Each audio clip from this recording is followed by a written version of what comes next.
ibu dan saudara-saudari terkasih. Salam sejahtera, salam damai beserta Yesus Kristus. Marilah kita membaca, mendengarkan, dan merenungkan sejenak firman Allah. Bacaan pertama. Marilah kita melakukannya dengan mata yang tertuju kepada Yesus, yang memimpin kita dalam iman. Bacaan dari surat kepada orang Ibrani. Saudara-saudara, karena kita mempunyai banyak saksi, bagaikan awan yang mengelilingi kita, marilah kita menanggalkan semua beban dan dosa yang begitu merintangi kita, dan berlomba dengan tekun dalam perlombaan yang diwajibkan bagi kita. Marilah kita melakukannya dengan mata yang tertuju kepada Yesus, yang memimpin kita dalam iman, dan yang membawa iman kita itu kepada kesempurnaan, mengabaikan kehinaan tekun memikul salib ganti sukacita yang disediakan bagi Dia, yang sekarang duduk di sebelah kanan yang tahta Allah.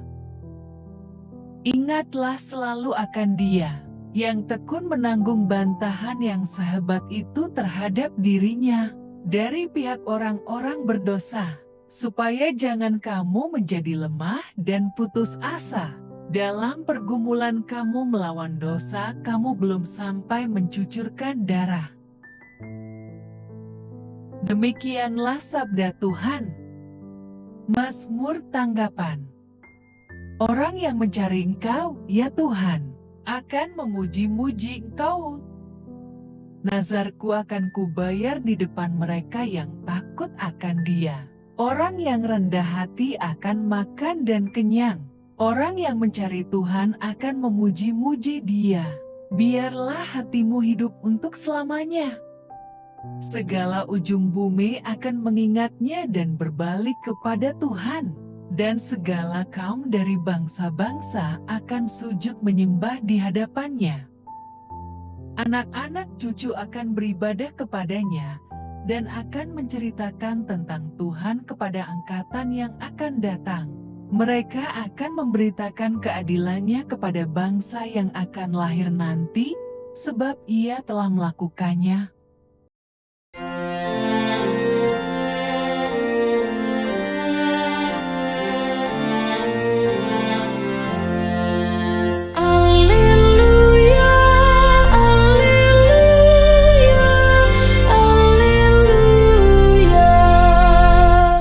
Yesus memikul kesalahan kita dan menanggung penyakit kita. Alleluia, alleluia, alleluia. Tuhan bersamamu dan bersama rohmu. Inilah Injil suci menurut Markus. Sesudah Yesus menyeberang lagi dengan perahu, orang banyak berbondong-bondong datang lalu mengerumuni Dia.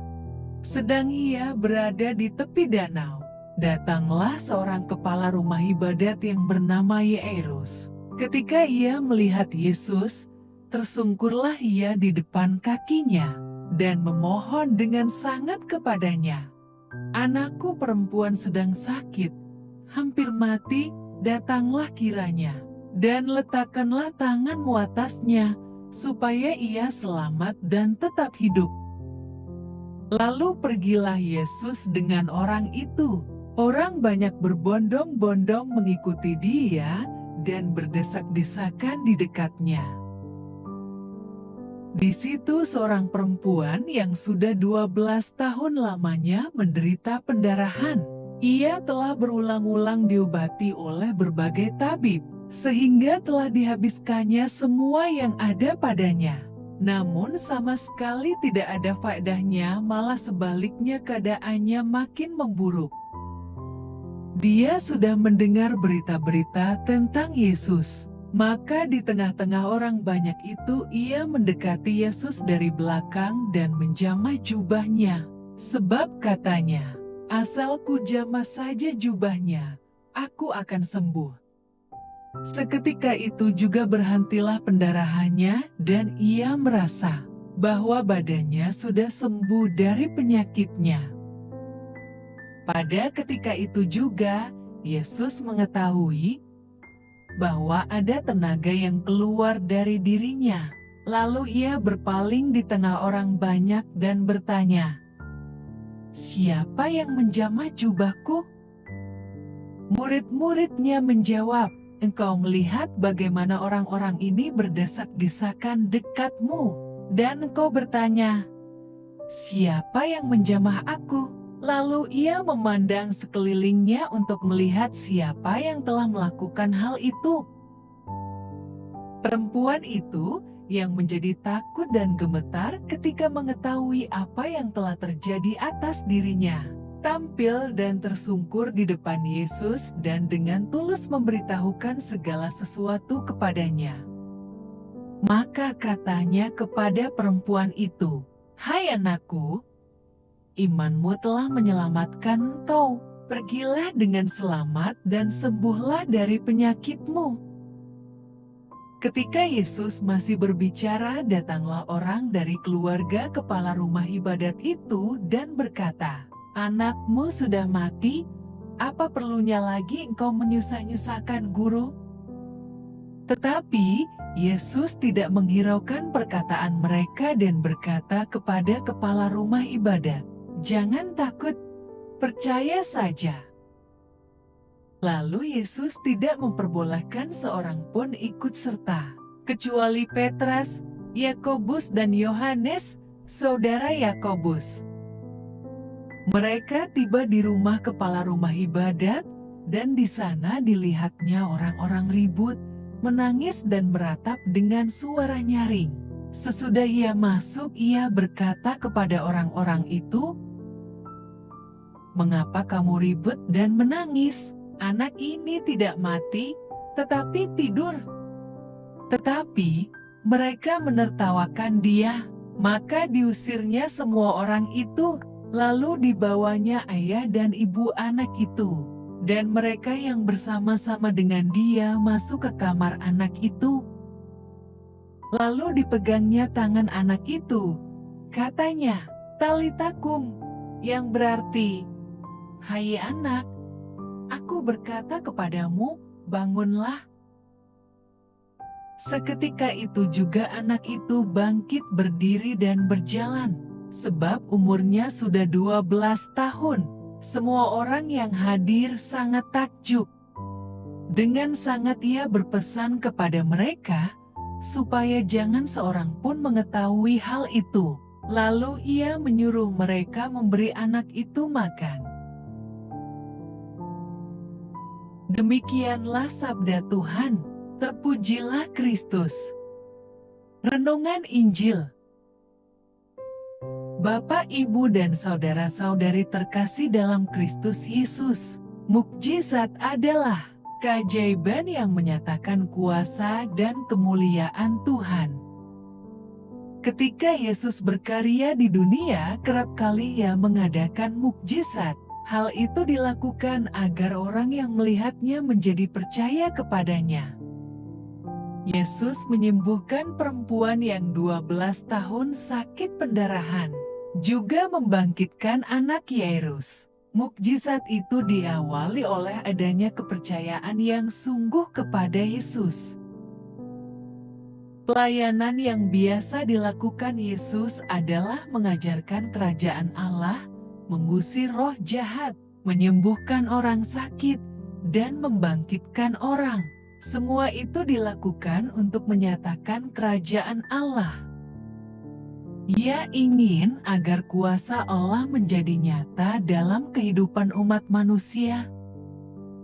Yesus kembali dari Gerasa menuju tempat tinggalnya. Ketika telah sampai di tepi Danau Galilea, Yesus diminta oleh Yairus untuk menyembuhkan anaknya yang sakit parah. Ia memohon dengan sangat agar Yesus datang ke rumahnya dan menyembuhkan anaknya. Yesus melihat adanya kepercayaan yang besar dan akhirnya memenuhi permintaannya. Di tengah jalan ada perempuan yang sudah 12 tahun sakit pendarahan. Berbagai macam cara dilakukan untuk menyembuhkan sakitnya, tetapi selalu gagal. Ia meyakinkan dirinya dengan berkata, "Asal ku jamah saja jubahnya, aku akan sembuh." Kepercayaan kepada Yesus membawa kesembuhan dalam diri perempuan itu. Ketika masih berbicara dengan perempuan yang disembuhkan itu, datanglah anggota keluarga Yairus yang mengatakan bahwa anaknya sudah mati dan tidak ada gunanya lagi mengajak Yesus ke rumah. Mendengar berita tersebut, Yesus menegaskan, "Jangan takut, percaya saja." Yesus tetap pergi ke rumah Yairus. Sesampainya di sana, ia membangkitkan anak perempuan Yairus. Anak yang sudah mati itu bangkit lagi. Kepercayaan kepada Yesus melahirkan mujizat. Bapak, Ibu, dan saudara-saudari terkasih dalam Kristus Yesus, mari kita berdoa agar Tuhan meneguhkan iman kita yang percaya pada kuasa-Nya. Percayalah bahwa mukjizat Tuhan masih ada hingga saat ini. Marilah berdoa. Allah Bapa, sumber pengharapan, Engkau telah mengikat perjanjian dengan semua orang melalui Yesus yang terurapi. Semoga kami selalu berpegang teguh pada Dia dan berkembang menjadi umat yang patuh setia.